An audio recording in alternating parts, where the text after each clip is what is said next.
Top of the table in Supercar, Dermot Carnegie could only qualify in 4th spot today. He needs a bit of Irish luck. But since half the field and more are Irish too, it seems the luck's being spread about pretty thinly just now. Lawrence Gibson, and we're riding with him now, needs some of it as well. 2 third places aren't the very best start to a title defence, but this week's pole position might just give him the launch pad he needs for his first win of the year.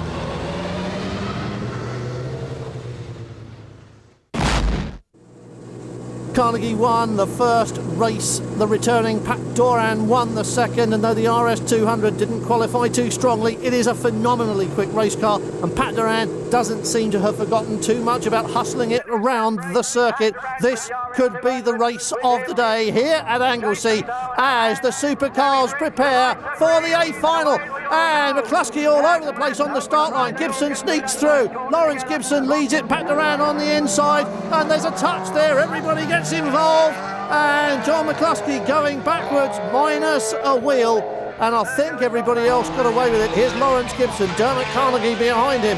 Carnegie in second place, and there is Rob Gibson. Here's a replay. Let's see what happened, and that wheel comes right out of the wheel arch. That could be a legacy of the touch earlier on, but McCluskey lost that left rear wheel, collected Pat Doran for definite in that one, and it could be that the RS200 is in trouble as well. Lawrence Gibson leads this race. He's second in the points. This is what he wants, but he's got points leader Carnegie breathing down his neck in the Focus. Now going very quickly, a nice little package. Behind was Rob Gibson in the remains of another 6R4 Metro. He too was embroiled in that little tussle as McCluskey spun it when his wheel came off. And I think most of the bits that were going to come off the yellow 6R4 115 have in fact dropped off already by now. Rob Gibson should be all right for third place as long as he can keep it pointing in the right direction. Pat Doran there struggling with the RS200, cruising round looking for points, hoping that somebody else will drop out and that he can pick up some extra points. He's in this for a championship, not just for a weekend, though doing his best, but he looks to be in trouble. Bits of bodywork coming off underneath. He's about to be lapped in any case, any moment now, and this may be the moment to say discretion is the better part of valour.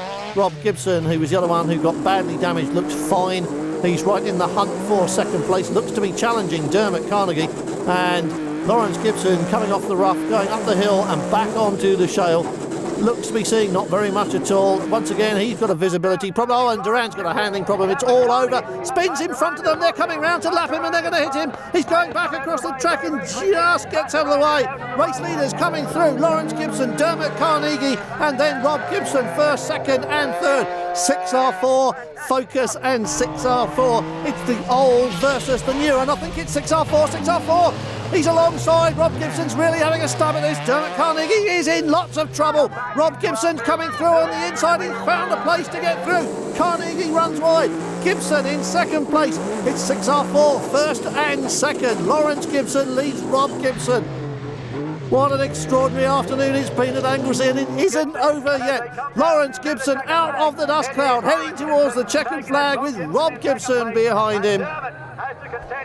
Over the line they go. Gibson wins it, and that's just what the champion needed.